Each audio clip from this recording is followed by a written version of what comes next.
पश्चिम Bengal BJP अध्यक्ष सुकांत मजूमदार का आरोप, कोलकाता के पार्क सर्कस इलाके में हिंदू श्रद्धालुओं पर हुआ हमला, भगवा झंडे लगी गाड़ियों पर पथराव किया गया। पश्चिम बंगाल बीजेपी ने भी साधा निशाना, एक्स पर लिखा, कोलकाता के पार्क सर्कस के पास राम भक्तों की गाड़ियों पर हमला हुआ, पुलिस ने नहीं की कोई कार्रवाई। पश्चिम बंगाल पुलिस ने आरोपों से किया इनकार, एक्स पर लिखा, अफवाह पर ना दे ध्यान, एक गाड़ी में तोड़फोड़ की जानकारी मिली, एफआईआर दर्ज कर जांच जारी। रामनवमी जुलूस में बोले बीजेपी प्रदेश अध्यक्ष सुकांत मजूमदार, सड़क पर उतरे हिंदुओं ने बताया कि बंगाल में भी स्थापित होगा रामराज, चुनावी हिंदुओं से रहे सावधान। पूर्वी मेदिनीपुर में आयोजित शोभा यात्रा में शामिल हुए बीजेपी नेता शुभेंदु अधिकारी, कहा ममता बनर्जी मनाती हैं ईद और हिंदू धर्म को करती हैं बदनाम। यूपी के प्रयागराज में रामनवमी पर हिंदू संगठन के कार्यकर्ताओं का उत्पात, सालार मसूद गाजी की दरगाह पर चढ़कर हंगामा किया, छत पर भगवा झंडे लहराए। दरगाह पर हंगामा करने वाले हिंदू संगठन के कार्यकर्ताओं ने की नारेबाजी, दरगाह को ध्वस्त करने की उठाई मांग, कहा हिंदुओं को सौंपी जाए दरगाह की जमीन। प्रयागराज के सिकंदरा में मौजूद दरगाह पर हुए हंगामे पर पुलिस का बयान, कहा दरगाह पर झंडा फहराने वालों की पहचान हो रही है, अराजक तत्वों पर होगी कड़ी कार्रवाई। वक्फ संशोधन कानून के खिलाफ अब तक सुप्रीम कोर्ट में दायर हो चुकी हैं 6 याचिकाएं। याचिकाकर्ता आज सुप्रीम कोर्ट के चीफ जस्टिस से कर सकते हैं जल्द सुनवाई की मांग। वक्फ संशोधन कानून के खिलाफ जमीयत उलेमा हिंद के अध्यक्ष मौलाना अरशद मदनी भी पहुंचे सुप्रीम कोर्ट, कानून को असंवैधानिक बताया, सरकार की मंशा पर उठाए सवाल। मौलाना अरशद मदनी ने जेडीयू और टीडीपी पर बोला हमला, कहा खुद को सेकुलर कहने वाली पार्टियों ने भी किया मुसलमानों के हित का सौदा, सबका असली चेहरा आ गया सामने। दिल्ली की जवाहरलाल नेहरू यूनिवर्सिटी में हुआ वक्फ संशोधन कानून के खिलाफ विरोध प्रदर्शन, छात्रों का आरोप, कानून लागू कर मुसलमानों के साथ किया गया न्याय।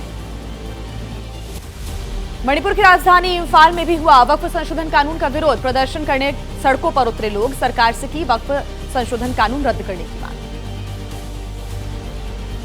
वक्फ संशोधन कानून को लेकर उद्धव ठाकरे का बयान, कहा वक्फ के बाद अब बीजेपी की नजर ईसाई, जैन, बौद्ध और हिंदू मंदिरों की जमीन पर, सबको हो जाना चाहिए सावधान। वक्फ संशोधन कानून पर केंद्रीय मंत्री किरण रिजिजू का बयान, कहा जिन लोगों को समझ नहीं आया सिर्फ वही लोग हैं नाराज, इससे होगा गरीब मुस्लिमों को फायदा। वक्फ कानून पर बीजेपी सांसद जगदंबिका पाल का बयान, कहा कोर्ट जाने वाले विपक्षियों का स्वागत, लेकिन आंदोलन के लिए लोगों को क्यों उकसा रहे हैं विपक्षी नेता।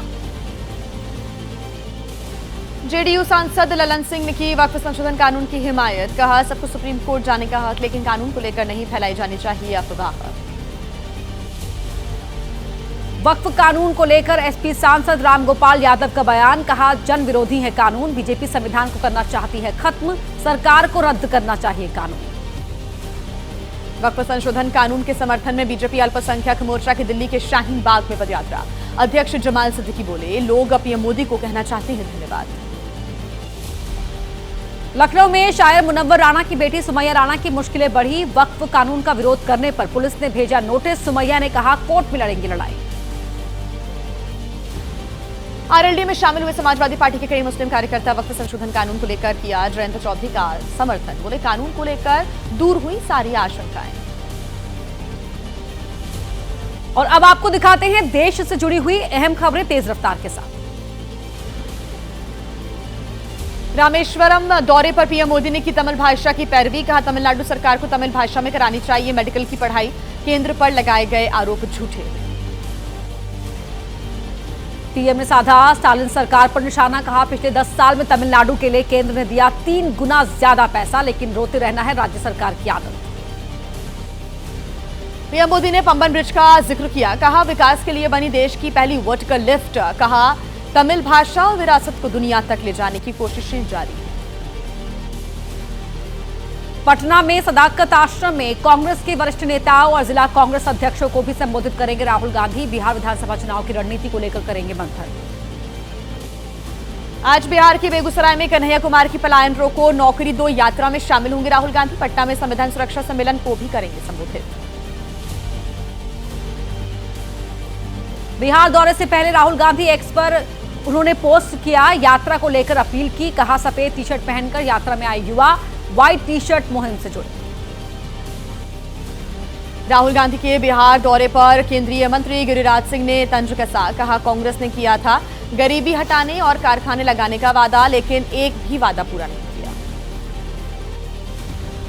राहुल गांधी के बिहार दौरे पर बोले जेडीयू कार्यकारी अध्यक्ष संजय कुमार झा। कहा, चुनाव आ रहा है इसलिए आ रहे हैं राहुल, सिर्फ पिकनिक मनाने आते हैं कांग्रेस नेता। बिहार कांग्रेस अध्यक्ष राजेश कुमार और कांग्रेस नेता शकील अहमद ने की तेजस्वी यादव से मुलाकात। बिहार चुनाव को लेकर जल्द ही संयुक्त बैठक करने को लेकर बातचीत हुई। केरल के नेता एमए बेबी को सीपीएम का महासचिव चुना गया। मदुरई में सीपीएम के 24वें अधिवेशन में उनके नाम पर मुहर लगी। सीपीएम के शीर्ष पद पर चुने जाने वाले केरल के दूसरे नेता हैं एमए बेबी। पुर्तगाल और स्लोवाकिया की यात्रा पर रवाना हुई राष्ट्रपति द्रौपदी मुर्मू। दोनों राष्ट्रों से संबंध मजबूत करना है यात्रा का मकसद। कई अहम लोगों से मुलाकात करेंगी। वाराणसी के 2 दिन के दौरे के बाद आज शाम लखनऊ आएंगे संघ प्रमुख मोहन भागवत। संगठन के पदाधिकारियों के साथ कर सकते हैं मुलाकात। संगठन के काम को लेकर हो सकती है चर्चा।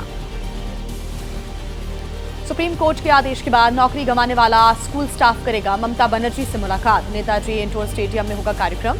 ममता बनर्जी कर सकती हैं यहां पर बड़े ऐलान।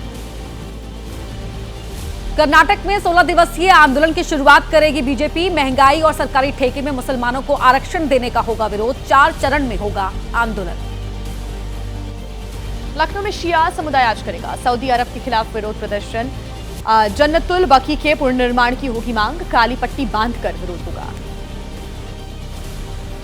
किसान नेता डल्लेवाल ने 130 दिन बाद खत्म किया अनशन। कहा, चलता रहेगा संघर्ष। कृषि मंत्री शिवराज सिंह चौहान और रवनीत सिंह ने की थी अनशन खत्म करने की अपील। हरिद्वार में केमिकल फैक्ट्री में लगी भीषण आग। फैक्ट्री से उठी आग की ऊंची ऊंची लपटें। इब्राहिमपुर गांव के पास स्थित फैक्ट्री में हुआ हादसा। एक शख्स की मौत, एक झुलसा। हरिद्वार में केमिकल फैक्ट्री में आग की सूचना से हड़कंप मच गया। जानकारी देने पर भी काफी देर बाद मौके पर पहुंची फायर ब्रिगेड की कई गाड़ियां। हरिद्वार की केमिकल फैक्ट्री में आग फैलता देख कई जगह से बुलाई गई फायर ब्रिगेड की टीम। सिडकुट समेत कई फायर स्टेशन से बुलानी पड़ी फायर ब्रिगेड की गाड़ियां। फैक्ट्री में आग लगने की वजह से लाखों रुपए का सामान जलकर राख हो गया। अधिकारियों ने कहा, जांच के बाद साफ होगी आग लगने की वजह। अभी राहत बचाव पर फोकस है।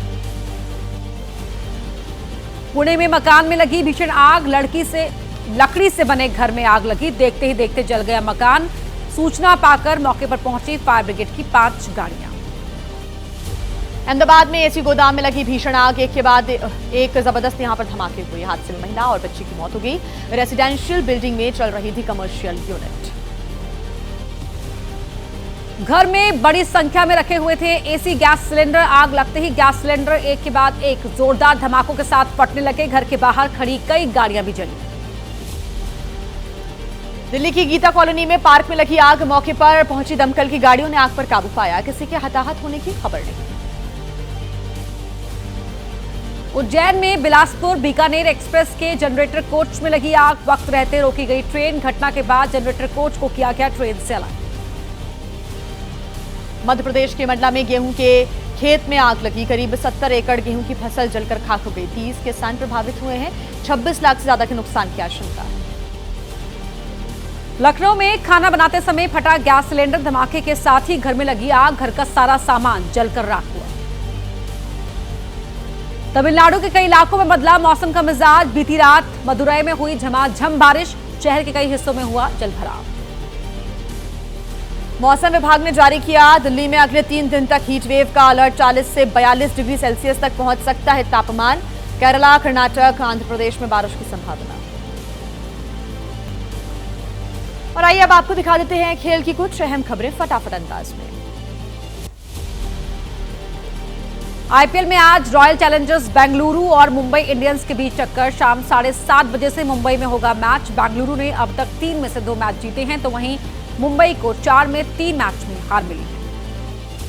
आईपीएल में मुंबई और बेंगलुरु के बीच कुल 33 मैचेस हुए हैं। 33 में से मुंबई की टीम ने 19 मैचेस जीते हैं, तो वहीं बेंगलुरु को 14 मैचेस में जीत मिली है। गुजरात टाइटंस ने सनराइजर्स हैदराबाद को 7 विकेट से हरा दिया। 153 रन का लक्ष्य गुजरात की टीम ने 20 गेंद पहले हासिल किया।